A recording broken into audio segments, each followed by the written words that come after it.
Note کیجئے اس کو. نیک عمل کی دو کنڈیشن ہے. پہلی کنڈیشن یہ کہ آپ جو بھی عمل کریں خالص اللہ کے لیے کریں, اس میں کسی کو دکھانا مقصد نہ ہو. اگر ذرا سا بھی اس میں لوگوں کو دکھانا مقصد ہے تو اس کو شریعت میں ریا کہا گیا ہے. اور یہ ریا اتنی خطرناک چیز ہے کہ اللہ کے پیارے نبی نے اس کو شرک اصغر, اس کو چھوٹا شرک قرار دیا ہے. اور آپ نے کہا کہ میری امت میں مجھے سب سے زیادہ ڈر اسی شرک اصغر کا ہے. اتنی خطرناک چیز ہے یہ ریاکاری. قرآن کے 30ویں پارے میں ایک سورت ہے سورہ ماعون. اس سورت میں اللہ تعالیٰ نماز پڑھنے والوں کے لیے بد دعا لعنت فرماتا ہے. وَيْلٌ لِّلْمُصَلِّينَ الَّذِينَ هُمْ عَنْ صَلَاتِهِمْ سَاهُونَ الَّذِينَ هُمْ يُرَاءُونَ وَيَمْنَعُونَ الْمَاعُونَ. بربادی ہو, ویل ہو, جہنم ہو ان نماز پڑھنے والوں کے لیے جو نماز میں ریاکاری کرتے ہیں, دکھاوا کرتے ہیں. عبادت میں اخلاص ہونا چاہیے. اگر آپ یہ چاہتے ہیں کہ آپ کا عمل اللہ تعالیٰ کے قبول ہو تو وہ عمل صرف اللہ کے لیے ہونا چاہیے.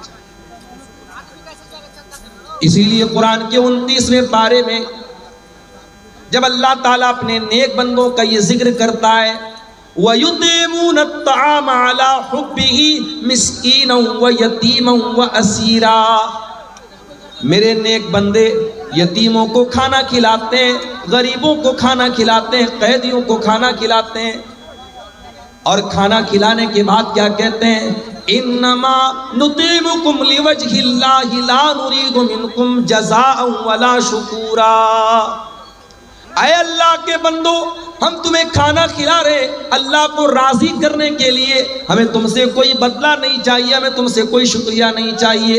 انا نخاف من ربنا یوما عبوسا قمطریرا, ہم تو تمہیں اس لیے کھانا کھلا رہے ہیں کیونکہ اللہ کا ڈر ہے ہمارے اندر, قیامت کے دن کا ڈر ہے ہمیں, اس لیے اللہ کے ڈر سے اور اللہ کے خوف سے ہم تم کو کھانا کھلاتے ہیں. پتہ یہ چلا کہ آپ کسی غریب کو کھانا بھی کھلائیں تو اللہ کے ڈر سے کھلائیں, لوگوں کے ڈر سے یا لوگوں کو خوش کرنے کے لیے اگر آپ کوئی نیک عمل کریں گے اللہ تعالیٰ کے وہ عمل قبول نہیں ہوگا.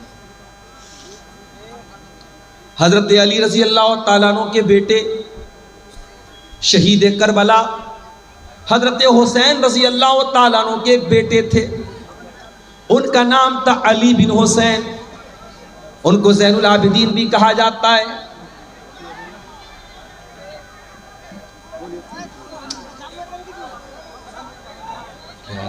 پنڈال سے آپ لوگ اٹھے نہیں, شانتی بنائے رکھیں, بیٹھیں. آپ لوگ رضاکار حضرات دیکھنے کے لیے ہیں, وہ لوگ دیکھیں گے. آپ حضرات ماحول کو نہ بگاڑیں, بیٹھ جائیں. حضرت علی کے پوتے حضرت حسین کے بیٹے, نام نوٹ کر لو, علی بن حسین زین العابدین. ان کا انتقال ہوتا ہے اور جب ان کو غسل دیا جانے لگتا ہے, نہلایا جانے لگتا ہے تو ان کی پیٹھ پر موٹے موٹے بورے کے نشان پائے جاتے ہیں. نہلانے والے پریشان, یہ تو اللہ کے نبی کے خاندان سے ان کا تعلق تھا, یہ تو نبی کے نواسے تھے, یہ تو نبی کے نواسے کے بیٹے تھے, ان کی پیٹھ پر یہ بورے کے نشان کیوں پائے گئے ہیں؟ ایسا یہ کون سا کام کرتے تھے کہ ان کی پیٹھ کے اوپر موٹے موٹے نشان پائے گئے؟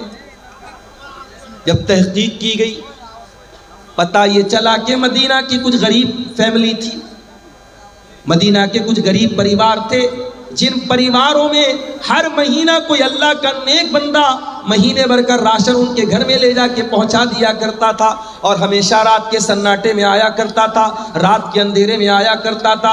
ان غریبوں کو کبھی پتہ بھی نہ چلا ہمارے گھر میں کون راشن لا کے دے دیا کرتا تھا.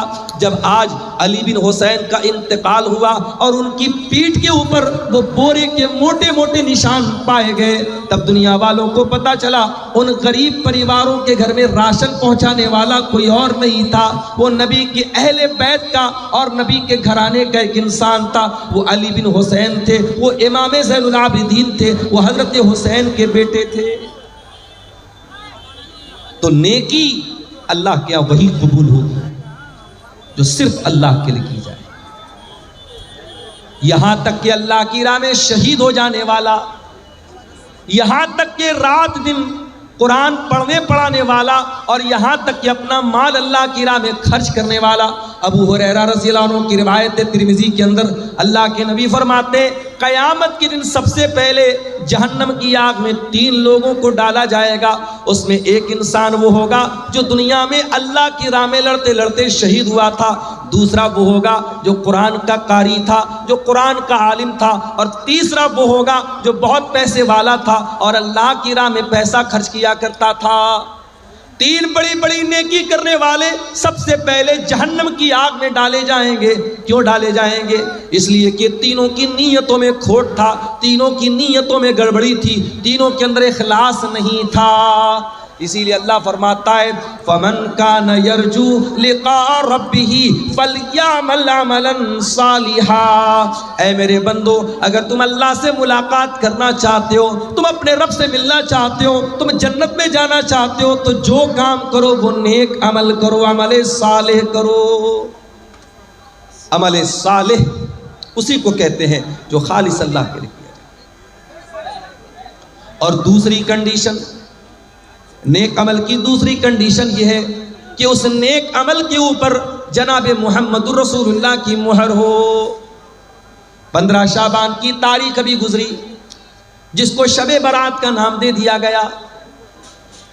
ممبروں پر کھڑے ہو کر کے فضیلت بیان کی گئی کہ 15 شعبان کا روزہ رکھنے سے یہ ملے گا، 15 شعبان کی رات میں تہجد پڑھنے سے یہ ملے گا۔ حالانکہ ایک بھی روایت شب برات کی فضیلت میں ثابت نہیں ہے، ایک بھی روایت۔ لوگوں کو حلوہ کھانا تھا، حلوہ کھانے کے لیے دین کو بدنام کیا گیا، اور یہ کہانی گڑھی گئی کہ اللہ کے نبی غزوہ احد میں جب آپ لڑ رہے تھے تو آپ کے دانت ٹوٹ گئے تھے اور آپ نے حلوہ استعمال کیا تھا، اس لیے ہم حلوہ کھا رہے ہیں شب برات کے موقع پر۔ اللہ کے بندو، غزوہ احد لڑی گئی ہے شوال میں اور تو حلوہ کھا رہا ہے شعبان میں، 2 مہینہ پہلے کھا رہا ہے۔ اور وہ کون سا حلوہ تھا جو نبی نے کھایا تھا دانت ٹوٹنے پر؟ ہمیں تو کہیں کوئی دلیل نہیں ملی۔ ایک ویڈیو بڑا وائرل ہوا فیس بک کے اوپر، میں نے دیکھا ایک آدمی بالکل جوکروں کے انداز میں کہہ رہا ہے کہ ارے وہ لوگ پوچھتے ہیں کہ حلوہ کہاں ہے، حلوہ کون سی کتاب میں؟ ارے حلوہ کتاب میں تھوڑی ملے گا، حلوہ تو کڑھائی میں ملے گا۔ یہ جوکر بازی، یہ لطیفے بازی، یہ چٹکلے بازی، اور اس کو آپ دین کا نام دے رہے ہیں۔ بھئی آپ کو حلوہ کھانا ہے، شوق سے کھائیں، اسے دین کے ساتھ نہ جوڑیں، اسے سنت کہہ کے نہ کھلائیں کھائیں، اسے شریعت کہہ کے نہ کھائیں اور کھلائیں۔ یاد رکھو میرے پیارے ساتھیوں، مجھے معلوم ہوا کہ آپ کے سیما پور میں بھی قبرستانوں میں لائٹنگ کی گئی 15 شعبان کو۔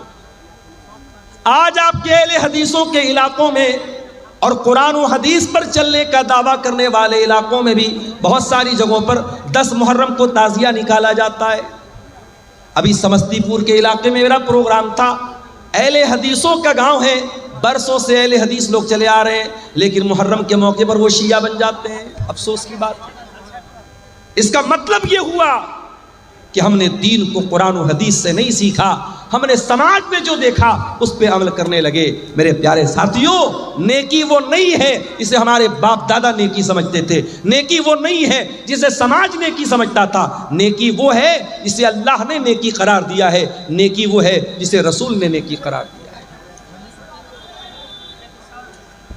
کیا کر رہے ہیں بھائی جلسہ کے رضاکار لوگ؟ خاموش کراؤ بھائی، کیوں جلسے کا ماحول خراب کرو؟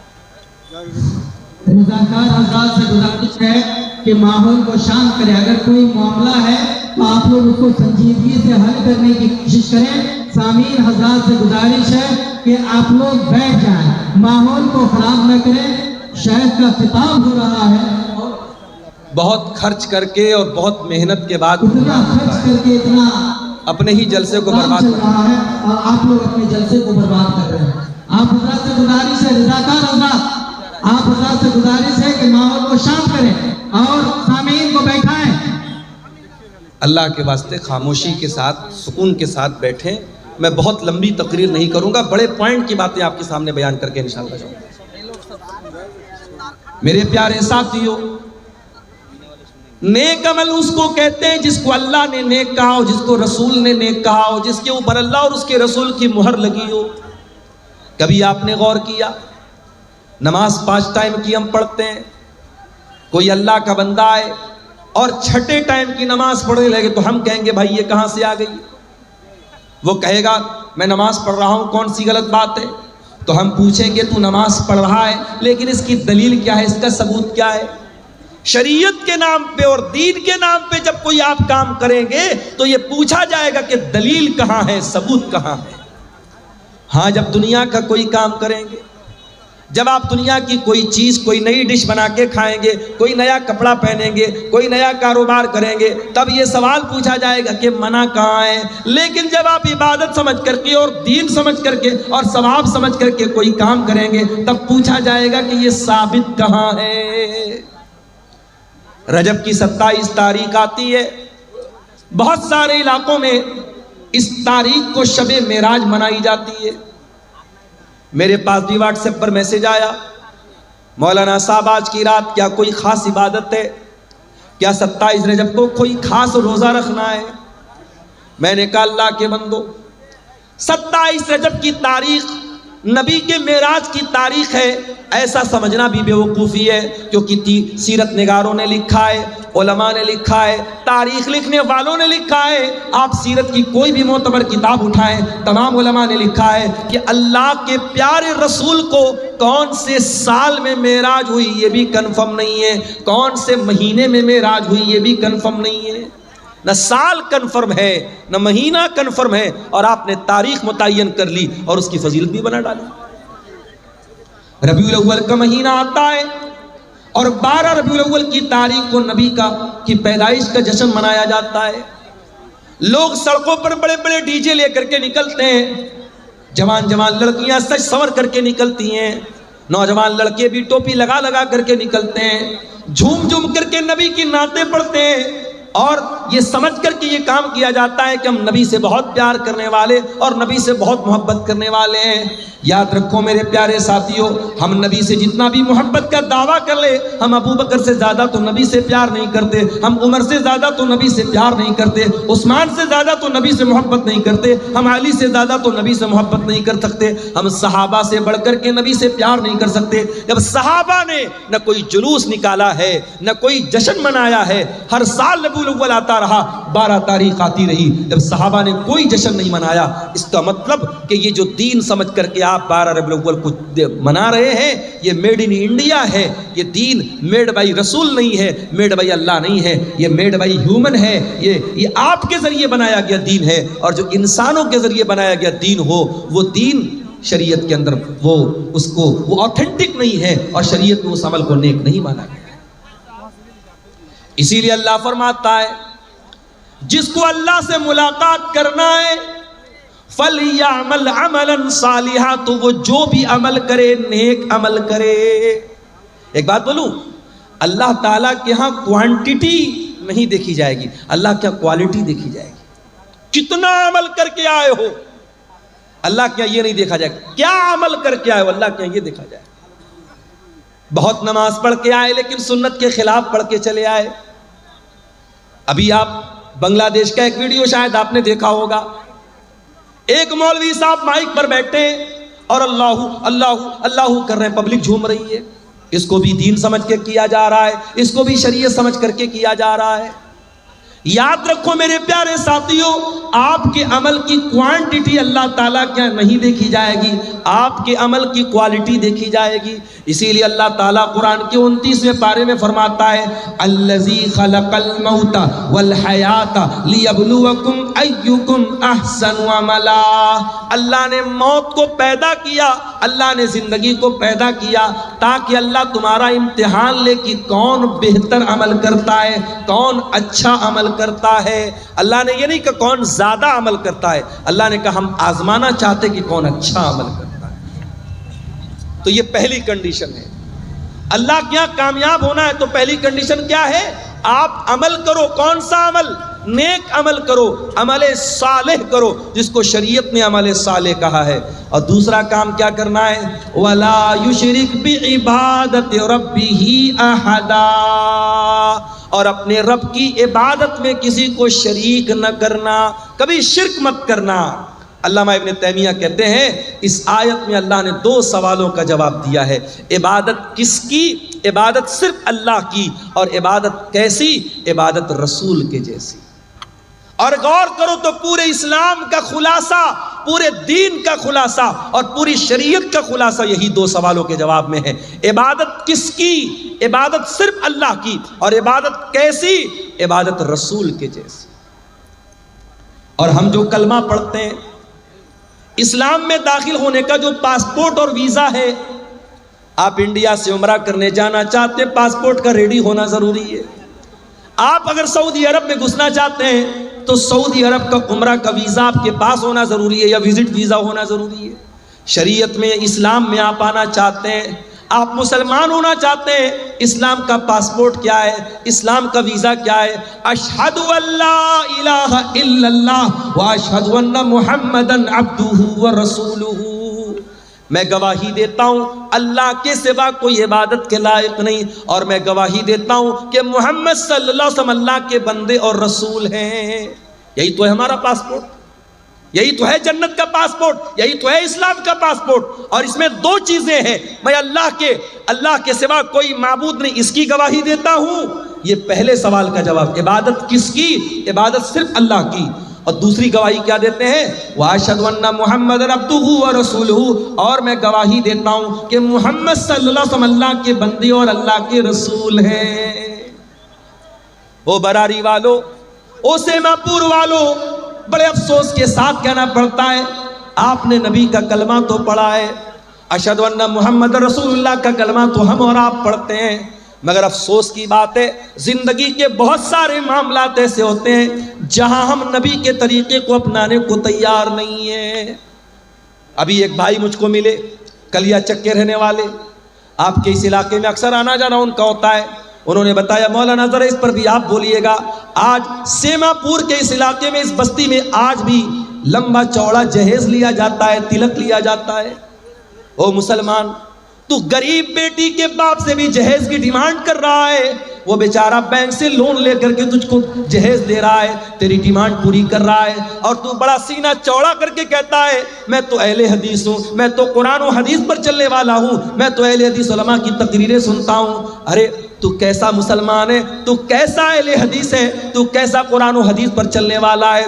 کیا تو نے قرآن کی آیت نہیں پڑھی؟ لَقَدْ كَانَ لَكُمْ فِي رَسُولِ اللَّهِ أُسْوَةٌ حَسَنَةٌ، اے مسلمانوں تمہارے رسول تمہارے لیے نمونہ ہے، اور جب نبی نمونہ ہے تو جس طریقے سے نماز کے لیے نبی نمونہ ہے، روزہ میں نبی نمونہ ہے، حج میں نبی نمونہ ہے، زکوٰۃ میں نبی نمونہ ہے، اسی طریقے سے میرے پیارے بھائیوں شادی بیاہ میں بھی نبی نمونہ ہے۔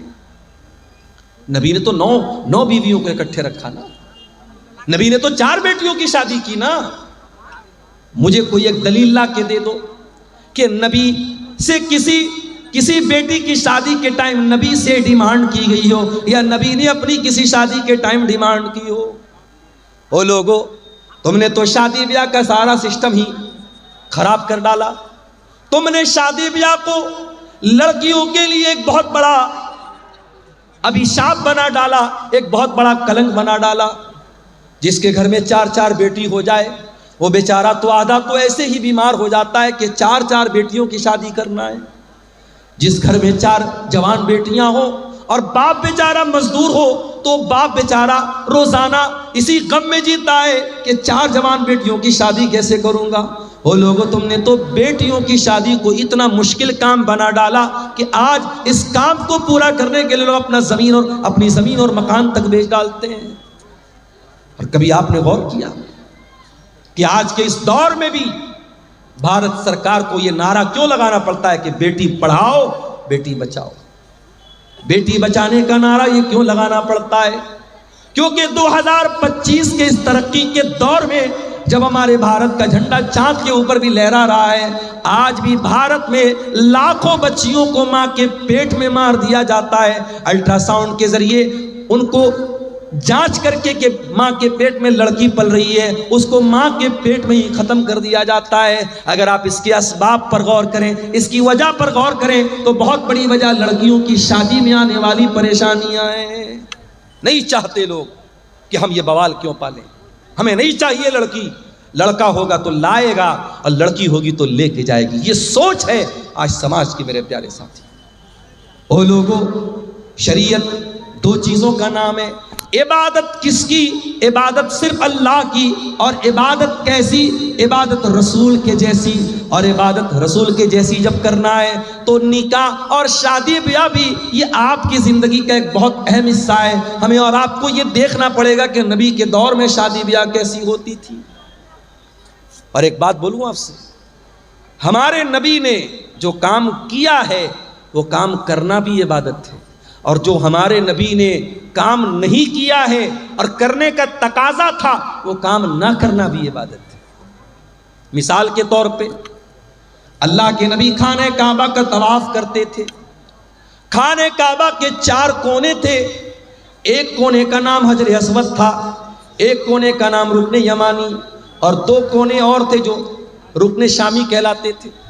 اللہ کے پیارے نبی جب خانہ کعبہ کا طواف کرتے تھے تو حجر اسود کا استلام کرتے تھے، اس کو ہاتھ لگاتے تھے، اور اسی طریقے سے رکن یمانی کو ہاتھ لگاتے تھے. 4 کونوں میں سے صرف 2 کونوں کو اللہ کے نبی ہاتھ لگاتے تھے، اور حجر اسود کو اگر موقع ملتا تھا تو چوم لیتے تھے. موقع ملے تو چوم لینا چاہیے. جو لوگ حج کرنے جاتے ہیں، عمرہ کرنے جاتے ہیں، وہ دیکھتے ہوں گے کہ خاص طور سے جو افریقہ والے، سوڈان والے موٹے موٹے ہوتے ہیں نا، یہ کسی اور کو آگے آنے ہی نہیں دیتے. اب انڈیا اور پاکستان کے دبلے پتلے لوگ تو پہلے ان موٹے لوگوں کو دیکھ کے کنارے سے بھائی ہٹ جاؤ ہٹ جاؤ. وہ سب تو ایسا دائیں بائیں کہنی لگا کہ آپ کو ایسا ماریں گے کہ آپ بے ہوش ہو جائیں گے. تو وہاں پر بھی دھکی دھکا ہو رہی ہے. یاد رکھو میرے پیارے ساتھیوں، حجر اسود کو چومنا یہ سنت ہے، ضروری نہیں ہے. اگر کوئی حج کر لے، عمرہ کر لے، اگر ایک بار بھی اس کو حجر اسود کو چومنے کے یا چھونے کا موقع نہ ملے، اس کے حج اور عمرہ کے ثواب میں کوئی کمی آنے والی نہیں. ایک صاحب عمرہ کر کے آئے اپنی اہلیہ کے ساتھ، تو کہنے لگے کہ مولانا میری بیوی کو بڑی شکایت ہے. میں نے کہا کیا شکایت ہے؟ بولے وہ کہنے لگی کہ وہ خانہ کعبہ پہ ہم دونوں کا سپنا تھا میاں بیوی کا کہ اپنا ہاتھ رکھ کے ہم سیلفی لیتے. اللہ، اب خانہ کعبہ کے پاس بھی یہ نوٹنکی ہو رہی ہے. وہاں پر بھی میاں بیوی دونوں اپنا ہاتھ رکھ کے فوٹو لے رہے ہیں، اور پھر اس کو ڈی پی بنایا جاتا ہے کہ یہ ہم نے یہ کام، بہت بڑا کام کر دیا. اگر یہ بہت بڑا کام تھا، میاں بیوی کا اپنا ہاتھ خانہ کعبہ کے غلاف پہ رکھنا بہت بڑا کام تھا. میرے نبی نے بھی تو حج کیا تھا، میرے نبی نے بھی تو عمرہ کیا تھا. آپ نے کیوں نہیں اپنی بیویوں کے ساتھ خانہ کعبہ کے غلاف پر ہاتھ رکھا؟ آج افسوس کی بات ہے کہ اس طریقے کی نوٹنکی کے لیے اور اس طریقے کی چونچلے بازی کے لیے لوگ دھکے کھاتے ہیں. عورتوں کی بے حرمتی ہوتی ہے، مردوں سے دھکے کھا کر کے عورتیں وہاں تک جاتی ہیں. کوئی ضرورت نہیں ہے میرے پیارے ساتھیوں. نبی نے جو کام کیا ہے وہ کرنا سنت ہے، اور نبی نے جو کام نہیں کیا ہے وہ نہ کرنا سنت ہے. نبی نے شادی کی ہے، شادی کرنا بھی سنت ہے. اگر آپ شادی کرنے کے قابل ہیں اور شادی نہیں کر رہے ہیں تو یہ بھی غلط بات ہے. ہوگا کسی اور مذہب میں یہ سسٹم، شادی مت کرو، دنیا چھوڑ دو، زندگی بھر ننگے رہو. اسلام میں ایسا کوئی کانسیپٹ نہیں ہے. اللہ کے نبی کے ایک صحابی تھے، ان کا نام تھا عثمان بن مظعون رضی اللہ تعالیٰ عنہ. انہوں نے طے کر لیا کہ میں شادی نہیں کروں گا. انہوں نے یہاں تک طے کر لیا کہ وہ اپنے آپ کو شادی کے قابل ہی نہیں رکھیں گے، وہ اپنے آپ کو خصی کرا لیں گے، اپنے خوشیوں کو نکلوا ڈالیں گے، اپنے آپ کو شادی کے قابل ہی نہیں چھوڑیں گے. انہوں نے ایسا بھی ارادہ کر لیا. اللہ کے پیارے نبی کو پتا چلا، آپ نے بلوایا، آپ نے فرمایا یا عثمان، اے عثمان، اتبتغی رہبانیتن، کیا تم رہبانیت اختیار کرنا چاہتے ہو؟ کیا تم وہ مذہب اختیار کرنا چاہتے ہو جو اللہ کو پسند نہیں، جو رسول کو پسند نہیں؟ اے عثمان، کان کھول کر کے سن لو، میں اللہ کا رسول ہوں، میں نماز بھی پڑھتا ہوں اور میں رات کو آرام بھی کرتا ہوں، میں روزہ بھی رکھتا ہوں اور میں کبھی کبھی گیپنگ بھی دیتا ہوں. میں کنٹینیو روزہ نہیں رکھتا ہوں، یعنی نفل روزہ، اور میں نے نکاح بھی کیا ہے، میں نے شادی بھی کی ہے، اور یہی میرا طریقہ ہے، اور جو میرے طریقے سے ہٹ جائے اس کا مجھ سے کوئی تعلق نہیں ہے. شادی کرنا یہ میرے نبی کی سنت ہے. بیوی بچوں کو چھوڑ کر دنیا گھومنا یہ میرے نبی نے نہیں سکھایا ہے. آپ دنیا کا حق ادا کر ہی نہیں سکتے جب تک آپ اپنی بیوی کا حق ادا نہ کریں، اپنے بچوں کا حق ادا نہ کریں. اس لیے میرے پیارے ساتھیوں، یہ 2 اصول یاد رکھنا. عبادت کس کی؟ عبادت صرف اللہ کی. اور عبادت کیسی؟ عبادت رسول کے جیسی. اور آج جو پوری دنیا میں ہم جوتے کھا رہے ہیں، ذلیل ہو رہے ہیں، خار ہو رہے ہیں، معاف کرنا، ہم انہی دونوں اصولوں سے ہٹے ہیں، یا تو عبادت میں اللہ کے علاوہ کسی کو شریک کیا ہے، یا اطاعت میں رسول کے ساتھ کسی کو شریک کیا ہے۔ آج آپ دیکھ لیں، مسلمان ہندوستان میں پہچانا جاتا ہے اجمیر شریف سے، اجمیر شریف سے اس کی پہچان ہوتی ہے کہ خواجہ صاحب کی درگاہ پر چادر چڑھائی جا رہی ہے، پرائم منسٹر کی طرف سے اور راشٹرپتی کی طرف سے چادر چڑھائی جا رہی ہے، اور مسلمان بیچارہ بڑا خوش ہوتا ہے ہماری مزار پہ پرائم منسٹر کی طرف سے چادر آ رہی ہے۔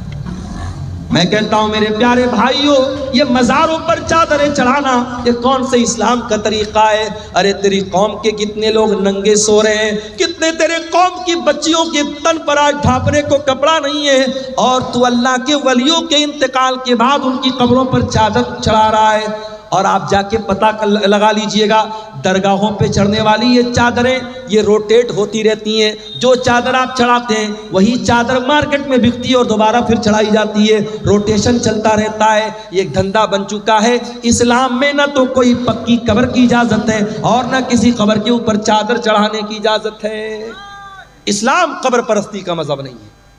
ہمارے پیارے نبی نے اپنے انتقال کے پہلے اپنی امت کو خبردار کیا تھا، لعن اللہ الیہود والنصارى اتخذوا قبور انبیائہم مساجد، اللہ کی لعنت ہو یہودیوں کے اوپر اور عیسائیوں کے اوپر، انہوں نے اپنے نبیوں کی قبروں کو سجدہ کرنے کی جگہ بنا لیا۔ قبروں کو سجدہ گاہ بنا لینا یہ لعنتی لوگوں کا طریقہ ہے، یہ یہود و نصارہ کا طریقہ ہے۔ میرے پیارے ساتھ، آج مسلمان قبر پرستی سے پہچانا جاتا ہے۔ آج مسلمانوں کے بچوں کے ہاتھ میں اور گلے میں تعویذ یہ پہچان ہے کہ وہ مسلمان کا بیٹا ہے۔ ارے تیرے نبی نے تو کبھی تعویذ نہیں پہنا، تیرے نبی نے حسن و حسین کو دعائیں پڑھ کے دم کیا، کبھی حسن و حسین کے گلے میں تعویذ نہ ڈالا، کبھی صحابہ نے اپنے بچوں کے گلے میں تعویذ نہ ڈالا۔ تجھے شارٹ کٹ چاہیے، تو نے اسلام کا شارٹ کٹ بنا ڈالا، تو نے نظر بد سے بچنے کے لیے اور جادو سے بچنے کے لیے اپنے بچوں کے گلے میں تعویذ ڈال دیا، اور تو نے قرآن، لوگ کہتے ہیں مولانا صاحب تعویذ کے اندر قرآن لکھا رہتا ہے، کبھی جات کے دیکھ لینا، یہ تعویذ کو میں نے کھول کے دیکھا ہے، کوئی قرآن نہیں لکھا رہتا ہے، تعویذ کے اندر قرآن نہیں، شرکیہ چیزیں لکھی رہتی ہیں، یا جبریل یا میکائیل یا اسرافیل، فرشتوں کو پکارا جاتا ہے، فرشتوں کو اللہ کے سوا پکارا جاتا ہے۔ اور اگر 2 منٹ کے لیے مان بھی لیا جائے کہ تعویذ کے اندر قرآن لکھا ہے، تو قرآن تعویذ میں آپ پہنے ہوئے ہیں، اسی حالت میں بیوی سے ملاقات کر رہے ہیں، اسی حالت میں لیٹرین میں جا رہے ہیں، اسی حالت میں باتھ روم میں جا رہے ہیں، کیا یہ قرآن کی بے حرمتی نہیں ہے؟ کیا یہ قرآن کا اپمان نہیں ہے؟ میرے پیارے ساتھی، ہر اس عمل سے بچو جو اللہ کی توحید سے ٹکرانے والا ہو۔ یاد رکھو میرے بھائیوں، اگر توحید گڑبڑ ہے اللہ کے ہم کبھی کامیاب نہیں ہو سکتے، اس لیے کہ اللہ قرآن میں کہتا ہے انہ من یشرک باللہ فقد حرم اللہ علیہ الجنہ، جو اللہ کے ساتھ شرک کرے گا اس کے اوپر اللہ نے جنت کو حرام کر دیا ہے، ومأواہ النار، اور ایسے انسان کا ٹھکانہ جہنم ہے، وما للظالمین من انصار، اور شرک کرنے والوں کا کوئی مددگار نہیں ہوگا، مشرک کا کوئی مددگار نہیں ہوگا۔ لوگ کہتے ہیں نا سرکار کا دامن پکڑ لیں گے، سرکار کا دامن پکڑ لیں گے، ارے نبی کا دامن اور نبی کی شفاعت کسی مشرک کو نصیب نہیں ہوگی۔ اللہ کے پیارے نبی فرماتے ہیں قیامت کے دن میں اسی کے حق میں شفاعت کروں گا جو میری توحید پر قائم، جو اللہ کی توحید پر قائم ہوگا، جو لا الہ الا اللہ کے اوپر قائم رہے گا۔ اسی لیے توحید کی حفاظت کرو میرے پیارے ساتھیو، مرتے دم تک کبھی شرک نہ کرنا، لا تشرک باللہ۔ اللہ کے نبی نے معاذ ابن جبل کو وصیت کی تھی، اے معاذ ابن جبل اللہ کے ساتھ کسی کو شریک مت کرنا، وَإِن قُتِلْتَ أَوْ حُرِّقْتَ، تمہیں قتل کر دیا جائے، تمہیں جلا دیا جائے، جل جانا، قتل ہو جانا، مگر اللہ کی ذات کے ساتھ کسی کو شریک نہ کرنا، شرک مت کرنا۔ میرے پیارے ساتھیوں، اپنی پیشانی کو اللہ کے سوا کسی اور کے در پہ نہ جھکانا۔ اور یاد رکھو اگر یہ شرک ہو گیا اور بغیر توبہ کیے انسان دنیا سے چلا گیا تو اللہ کیا اس کی معافی نہیں ہے۔ ان اللہ لا یغفر ان یشرک بہ ویغفر ما دون ذلک لمن یشاء، جو دنیا سے شرک کر کے چلا گیا اور شرک کی حالت میں مر گیا، اللہ فرماتا ہے اس مشرک کی ہم مغفرت نہیں کریں گے، مشرک کی اللہ تعالیٰ کیا معافی نہیں۔ اچھا میں ایک مثال سے بات کرتا ہوں، مکان آپ کا ہے، گھر آپ کا ہے، کوئی دوسرا آ کر کے آپ کے مکان پہ قبضہ کر لے اور آپ کے مکان کو اپنا مکان کہے کہ آپ گوارا کریں گے؟ آپ کی بیوی نکاح آپ کر کے لائے اور آپ کے بجائے کسی اور کو شوہر مانے، کیا آپ گوارا کریں گے؟ نہیں نہیں، میری بیوی ہے، میرے علاوہ کسی اور کو نظر بھر کے دیکھے ہم تو یہ بھی گوارا نہیں کریں گے۔ جب ہماری غیرت یہ تقاضا کرتی ہے کہ جو چیز ہماری ہے اس پر کسی اور کا حق نہ ہو، اللہ تو ہم سے زیادہ غیرت والا ہے، اللہ تو سب سے زیادہ غیرت والا ہے، اللہ کی غیرت کو گوارا نہیں ہے کہ عبادت میں اللہ کے ساتھ کسی کو شریک کیا جائے۔ تو عبادت کس کی؟ عبادت صرف اللہ کی۔ اب آؤ ذرا دوسرے سوال پر ہم غور کریں، عبادت کیسی؟ عبادت رسول کے جیسی۔ آج ایک نماز آپ پڑھتے ہیں، کسی مسجد میں چلے جاؤ کوئی سینے پر ہاتھ باندھ رہا ہے، دوسری مسجد میں چلے جاؤ ناف کے نیچے ہاتھ باندھ رہا ہے، تیسری مسجد میں چلے جاؤ ہاتھ چھوڑ کے نماز پڑھ رہا ہے۔ ایک نماز اسلام کی عبادت ہے، 36 طریقے سے نماز پڑھی جا رہی ہے، ہر مسجد میں ایک نیا طریقہ ہے۔ ایک مسجد میں گئے السلام علیکم ورحمۃ اللہ، السلام علیکم ورحمۃ اللہ کہنے کے بعد امام صاحب اور مقتدی لوگ زور سے کہتے اللہ اکبر، استغفر اللہ استغفر اللہ استغفر اللہ۔ دوسری مسجد میں گئے، امام نے سلام پھیرا، جلدی سے ہاتھ اٹھایا، امام دعا کرنے لگا، پیچھے مقتدیوں نے بھی ہاتھ اٹھایا اور امام کی دعا پر آمین کہا۔ نماز کے طریقے میں اتنا متبھید کیوں ہے؟ نماز کے طریقے میں اتنا فرق کیوں ہے؟ کیوں اپنے اپنے مسلک کی طریقے کی نمازیں بنا کے آپ نے رکھی ہیں؟ آؤ میرے پیارے ساتھیو، آج اس اسٹیج سے، مدرسہ اصلاحیہ کے اس اسٹیج سے آپ کو اتحاد کی دعوت دیتا ہوں، آپ کو ایکتا کی دعوت دیتا ہوں۔ آؤ نماز کا وہ طریقہ چلے گا جو جناب محمد رسول اللہ صلی اللہ علیہ وسلم نے بیان کیا، اور آپ نے فرمایا صلو کما رأیتمونی اصلی، اے میری امت کے لوگوں اس طریقے پر نماز پڑھتے رہو جس طریقے پر تم نے نماز مجھ کو پڑھتے ہوئے دیکھا ہے۔ اور نبی کا یہ کہنا کہ میرے طریقے پر نماز پڑھتے رہو، نبی کا یہ کہنا اس بات کی دلیل ہے کہ قیامت تک وہ طریقہ محفوظ رہے گا۔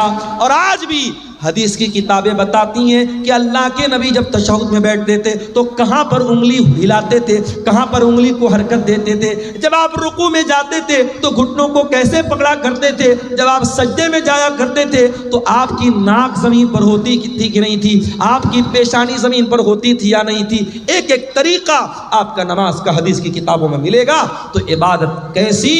عبادت رسول کے جیسی۔ یہ اتنا نازک معاملہ ہے کہ آپ اس میں کوئی پھیر بدل نہیں کر سکتے۔ چلیے ایک مثال آپ کو دیتا ہوں، بہت پیاری مثال ہے، اس کو ذرا غور سے سنیے۔ حدیث کہاں پر ہے؟ بخاری میں بھی ہے، مسلم میں بھی ہے۔ راوی کون ہے؟ برا ابن عازب کہتے اللہ کے پیارے نبی نے مجھ سے فرمایا اذا اتیت مضجعک، اے برا جب تم بستر پہ سونے جاؤ تو پہلے تم وضو کر لیا کرو۔ ہمارے پاس کچھ عورتوں کا فون آیا، مولانا صاحب بڑے ڈراؤنے سپنے آتے ہیں، مولانا صاحب رات میں ڈراؤنے سپنے آتے ہیں، جنات پریشان کرتا ہے، جادو سے پریشان ہے۔ چلو ایک طریقہ تم کو بتا رہا ہوں، کبھی جنات پریشان نہیں کریں گے۔ جب بھی رات میں بستر پہ سویا کرو تو وضو کر کے سویا کرو، وضو کر کے سونا یہ نبی کی سنت ہے۔ نبی اکرم نے فرمایا کہ اے برا جب تم بستر پہ سونے جاؤ تو وضو کر لو۔ کون سا وضو؟ جو نماز کے لیے کرتے ہو، جو جنرل وضو ہے، جو عام طریقہ ہے وضو کرنے کا۔ اور اس کے بعد اپنے داہنی کروٹ لیٹ جاؤ، اور اے برا ابن عازب اب میں جو دعا سکھا رہا ہوں اس دعا کو تم پڑھ کر کے سو جاؤ۔ کون سی دعا ہے؟ اللہم اسلمت نفسی الیک وفوضت امری الیک والجات ظہری الیک رغبتا ورہبتا الیک لا ملجا ولا منجا منک الا الیک آمنت بکتابک الذی انزلت وبنبیک الذی ارسلت۔ نبی نے یہ دعا سکھائی۔ دعا کا مطلب کیا ہوا؟ یہی تو بڑے افسوس کی بات ہے، ہم دعائیں پڑھتے ہیں، دعاؤں کا مطلب بھی جاننے کی کوشش نہیں کرتے۔ کتنی پیاری دعا ہے، اللہم اسلمت نفسی الیک، اے اللہ میں بستر پہ سونے جا رہا ہوں، نہیں معلوم صبح زندہ اٹھوں گا کہ نہیں اٹھوں گا، اے اللہ میں اپنے آپ کو تیرے حوالے کر کے جا رہا ہوں۔ وفوضت امری الیک، اور اے اللہ میری تجوری میں کتنا پیسہ ہے، میرے بچوں کا کیا بنے گا، میری بیوی کا کیا بنے گا، میرے جو بھی معاملات ہیں اے اللہ میں تیرے حوالے کر کے جا رہا ہوں، رغبتاً و رہبتاً الیک، اے اللہ میں تجھ سے ڈرتا بھی ہوں اور تیری رحمت کی امید بھی رکھتا ہوں، تیرے عذاب کا ڈر بھی میرے سینے میں ہے اور تیری رحمت کی امید بھی میرے دل میں ہے۔ اور اے اللہ آمنتو لا ملجا ولا منجا منک الا الیک، اے اللہ تو جس کو پناہ دے دے، تو جس کو پناہ نہ دے اس کو کوئی پناہ دینے والا نہیں، تو جس کو نجات نہ دے اس کو کوئی نجات دینے والا نہیں۔ آمنتو بکتابک الذی انزلتا، اے اللہ میں تیری کتاب پر ایمان لاتا ہوں جو کتاب تو نے اتاری ہے، وبنبیک الذی ارسلتا، اور میں تیرے نبی پر ایمان لاتا ہوں جس نبی کو تو نے رسول بنا کے بھیجا ہے۔ یہ ہے دعا کا ترجمہ، دعا کا انواد جو تھوڑا سا میں نے آپ کے سامنے کیا ہے۔ اب ذرا غور سے سنیے گا، نبی نے دعا سکھائی، کہا کہ اے برا داہنی کروٹ لیٹ جانا وضو کر کے اور یہ دعا پڑھ لینا، اس کے بعد کچھ مت کہنا، سو جانا۔ اگر اسی حالت میں تم مر گئے مت علی الفطرہ، تو تم فطرت پر مرو گے، جنت میں جاؤ گے۔ اگر یہ دعا پڑھ کے مر گئے تو جنت میں جاؤ گے، جنتی تمہاری جنت پکی ہو جائے گی اگر اس دعا کو پڑھ کے اسی عقیدے پر تم دنیا سے چلے۔ صحابہ کے زمانے میں موبائل تو نہیں تھا، ساؤنڈ ریکارڈر تو نہیں تھا جلدی سے ریکارڈ کر لیا جائے، صحابہ تو سن کے یاد کرتے تھے۔ آج ہمارے پاس کتنی سہولت ہے میرے بھائی، آج آپ نے یہ دعا سنی ہے، میں نے جلدی جلدی دعا سنائی ہے، اگر آپ اس دعا کو بعد میں یاد کرنا چاہیں تو یوٹیوب پر آ جائے گی، آپ دھیرے دھیرے سن کے کسی کاپی پہ نوٹ کر کے بھی یاد کر سکتے ہیں۔ صحابہ تو ایسا نہیں کر سکتے تھے۔ حضرت برا کہتے ہیں میں جلدی جلدی اس دعا کو دہرانے لگا، میں ریپیٹ کرنے لگا اس کو یاد کرنے کے لیے۔ جب میں دہرانے لگا تو پوری دعا تو میں نے صحیح پڑھی، بس ایک جگہ تھوڑی سی غلطی مجھ سے ہو گئی۔ نبی نے کیا دعا سکھائی تھی؟ آمنتو بکتابک الذی انزلتا وبنبیک الذی ارسلتا، میں اللہ کی کتاب پر ایمان لاتا ہوں اور اللہ کے نبی پر ایمان لاتا ہوں۔ میرے منہ سے نبی کی جگہ رسول کا لفظ نکل گیا، وبنبیک الذی کی جگہ وبرسولک الذی کا لفظ نکل گیا، ایک لفظ کی مسٹیک ہو گئی۔ اور علماء جانتے ہیں کہ نبی اور رسول میں بڑا باریک سا فرق ہے، کوئی بہت خاص فرق نہیں ہے، تھوڑا سا ڈیفرنس ہو گیا، صحابی کے منہ سے نبی کی جگہ رسول کا لفظ نکل گیا۔ نبی نے اتنا بھی گوارا نہیں کیا، نبی نے کہا اے برا ریپیٹ کر، دوبارہ پڑھ، تو نے صحیح نہیں پڑھی ہے، تجھے وہی پڑھنا پڑے گا جو میں نے سکھایا ہے۔ عبادت کس کی؟ صرف اللہ کی، اور عبادت کیسی؟ عبادت رسول کے جیسی۔ رمضان آنے والا ہے، رمضان کے بعد ایک صدقہ ہم دیتے ہیں، اس کو صدقہ فطر بولا جاتا ہے۔ آپ کے ہاں بھی صدقہ فطری بولتے ہیں، کہیں کہ فطرہ بھی بولتے ہیں۔ تو یہ جو فطرہ ہوتا ہے یہ کب دینا ہے؟ بولو بھائی، عید کی نماز کے پہلے دینا ہے یا بعد میں دینا ہے؟ پہلے دینا ہے۔ اب ذرا غور سے سننا، اللہ کے نبی فرماتے ہیں من اداہا قبل الصلاۃ فہی زکاۃ مقبولۃ، جس نے صدقہ فطر عید کی نماز کے پہلے دیا اس کا صدقہ فطر قبول ہوگا، اور جس نے عید کی نماز کے بعد دیا اس کا صدقہ فطر قبول نہیں ہوگا۔ فار ایگزامپل، میرے پریوار میں 10 لوگ ہیں، ہم بھائی بہن میری بیوی بچے سب ملا کے مثال دے رہا ہوں 10 لوگ ہیں۔ اب مان لو 2.5 کلو مجھے اناج دینا ہے صدقہ فطر میں، اب 2.5 کلو 10 لوگوں کی طرف سے کتنا ہو گیا؟ 25 کلو۔ اب مان لو عید اگلے دن ہے اور آج رات میں غلہ لینے گیا، اناج لینے گیا، دکان بند ہو گئی۔ اب میں نے کہا یار تو بہت لیٹ ہو گیا، کیا کریں، چلو صبح دیکھتے ہیں۔ صبح فجر کی نماز پڑھی، عیدگاہ گیا، عید کی نماز پڑھی، اس کے بعد دکان کھلی گلے والے کی۔ میں نے کہا ایک کام کر بھائی، تو 50 کلو اناج دے دے، مجھے 25 دینا تھا، میں ڈبل دے رہا ہوں، 50 دے رہا ہوں۔ لیکن اللہ کے نبی فرماتے ہیں کہ آپ نے عید کی نماز کے بعد میں دیا تو آپ کو صدقہ فطر کا ثواب نہیں ملے گا۔ کوانٹٹی ڈبل ہو رہی ہے، میں ڈبل ماترا میں دے رہا ہوں، مگر وہ ثواب نہیں ملے گا۔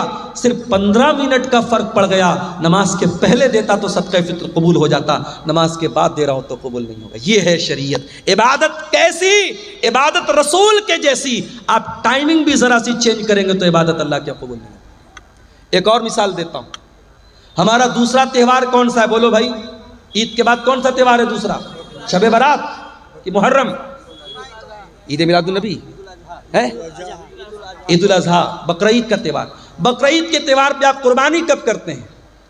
عید الاضحیٰ کی نماز کے پہلے کرتے ہیں یا بعد میں کرتے ہیں؟ کوئی پہلے کرتا ہو ذرا ہاتھ اٹھائے. کوئی پہلے تو نہیں کرتا نا. اللہ کے نبی نے فرمایا من ذبح قبل الصلاۃ، جس نے قربانی عید کی نماز کے پہلے کی،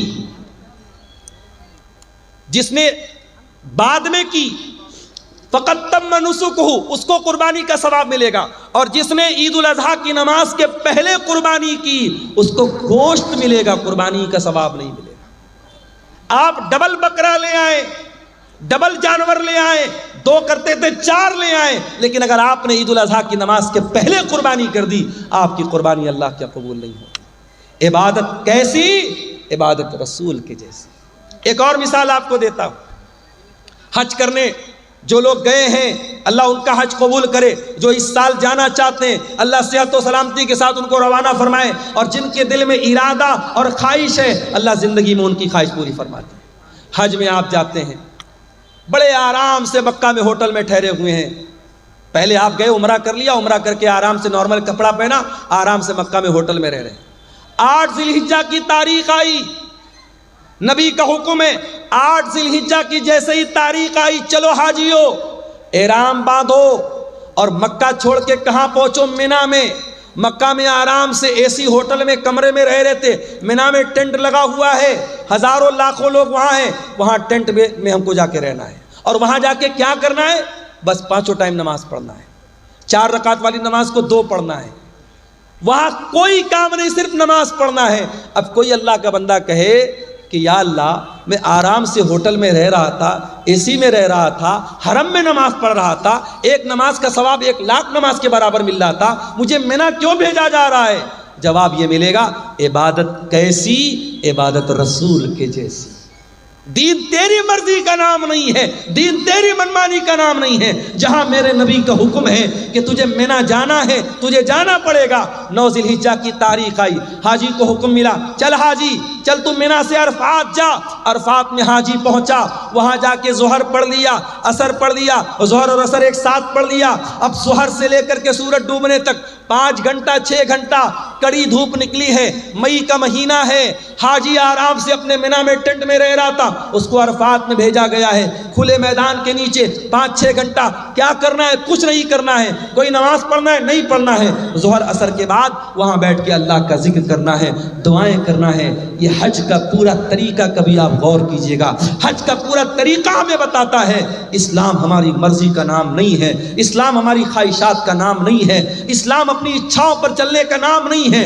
اسلام اللہ اور اس کے رسول کے طریقے پر چلنے کا نام ہے. عبادت کس کی؟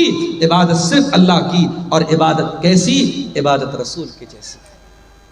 میرے عزیزوں، آج افسوس کی بات ہے کہ مسلمان اپنے آپ کو مسلمان بھی کہتا ہے، نبی کا کلمہ پڑھنے والا بھی کہتا ہے، اور دین میں منمانی کرتا ہے، دین میں نئی نئی بدعتیں نکالتا ہے. مسلمان بھول گیا اس کے نبی اپنے ہر خطبے میں کہتے تھے وَشَرَّ الْأُمُورِ مُحْدَثَاتُهَا وَكُلُّ مُحْدَثَةٍ بِدْعَةٌ وَكُلُّ بِدْعَةٍ ضَلَالَةٌ وَكُلُّ ضَلَالَةٍ فِي النَّارِ. دین کے اندر ہر نیا کام بدعت ہے اور ہر بدعت گمراہی ہے اور ہر گمراہی جہنم میں لے کر کے جانے والی ہے. یہ بدعتیں ہمارا دنیا میں بھی جینا حرام کر رہی ہیں. ابھی میں نوگچھیا سے آپ کے گٹیہار آ رہا تھا، مجھے کسی نے بتایا وہاں پہ کوئی عرس ہو رہا ہے. عرس جانتے ہو؟ عرس کیا ہوتا ہے بھائی؟ عرس وہ تاریخ ہوتی ہے جس تاریخ میں جس کی مزار ہے، جس کی قبر ہے، اس کا انتقال ہوا ہے. اس کے انتقال پر غم نہیں منایا جاتا، عرس منایا جاتا. کیوں؟ یہ عقیدہ رکھا جاتا ہے کہ اللہ کا ولی جس دن اس کا انتقال ہوا اس کی تو سہاگ رات ہے. نعوذ باللہ. عرس کے معنی، یہ میں غلط ترجمہ نہیں کر رہا ہوں، عرس دلہن سے بنا، عریس سے بنا ہے. گویا کہ وہ اللہ سے ملاقات کر رہا ہے، اپنے محبوب سے مل رہا ہے، اس کی شادی کی رات ہے، اس خوشی میں عرس منایا جاتا. استغفر اللہ، یہ ہے عرس کی حقیقت. اور مسلمان آج عرس منا رہا ہے، پورا نوگچھیا کا پورا روڈ جام ہے. میرے پیارے ساتھیوں، یہ بدعتیں ہمارا جینا حرام کرتی ہیں. آج آپ دیکھ لو اسلام کے اوپر عمل کرنے میں کوئی ٹریفک جام نہیں ہوتا، اسلام پر عمل کرنے میں کسی کے لیے کوئی مسئلہ کھڑا نہیں ہوتا۔ مسئلہ تب کھڑا ہوتا ہے جب ہم بدعت و خرافات میں مبتلا ہوتے ہیں۔ اور علامہ اقبال نے صحیح کہا تھا، یہ امت روایات میں کھو گئی، حقیقت خرافات میں کھو گئی۔ میرے بھائیوں، بدعت سے بچو۔ اور آخری بات بیان کر کے بات ختم کر رہا ہوں، یہ بدعت جو ہوتی ہے یہ آخرت میں بھی بہت گھاٹے کا سودا بنے گی، آخرت میں بھی بہت نقصان پہنچائے گی۔ اللہ کے نبی جب قیامت کے دن اپنے امتیوں کو کوثر کا جام پلائیں گے تو کچھ ایسے لوگ آئیں گے جن کے ہاتھ اور پیر چمک رہے ہوں گے وضو کی وجہ سے، وضو کی وجہ سے ان کے ہاتھ پیر چمک رہے ہوں گے۔ اللہ کے نبی ان کو کوثر کا جام پلانا چاہیں گے، فرشتے کہیں گے اللہ کے نبی آپ ان کو نہیں پلا سکتے۔ اللہ کے نبی کہیں گے یہ تو میری امت کے لوگ ہیں، یہ تو میرے ماننے والے لوگ ہیں، میرا کلمہ پڑھنے والے لوگ ہیں۔ آپ فرمائیں گے کیوں ان کو مجھے تم کوثر کا پانی نہیں پلانے دے رہے ہو فرشتوں، کیا بات ہے؟ فرشتے کیا جواب دیں گے؟ انک لا تدری ما احدثوا بعدک، اے اللہ کے رسول آپ نہیں جانتے یہ بدعتی لوگ ہیں، انہوں نے آپ کے بعد آپ کے دین میں بہت سارے نئے نئے کام نکالے ہیں۔ جب نبی کو پتا چلے گا یہ بدعتی لوگ ہیں، بخاری اور مسلم کے الفاظ ہیں، اللہ کے رسول فرمائیں گے سحقن سحقن لمن غیر بعدی، جن لوگوں نے میرے دین کو بدل ڈالا ان کے لیے بربادی ہو۔ تو بدعتی کو قیامت کے دن اللہ کے نبی بھی دھکا دے کے بھگا دیں گے، اس کو نہ کوثر کا جام ملے گا نہ اللہ کی نجات ملے گی۔ اللہ ہم سب کو بدعت و خرافات سے بچائے۔ یہ دو سوالات آئے ہیں، ان کا جواب دے کے میں اجازت چاہوں گا۔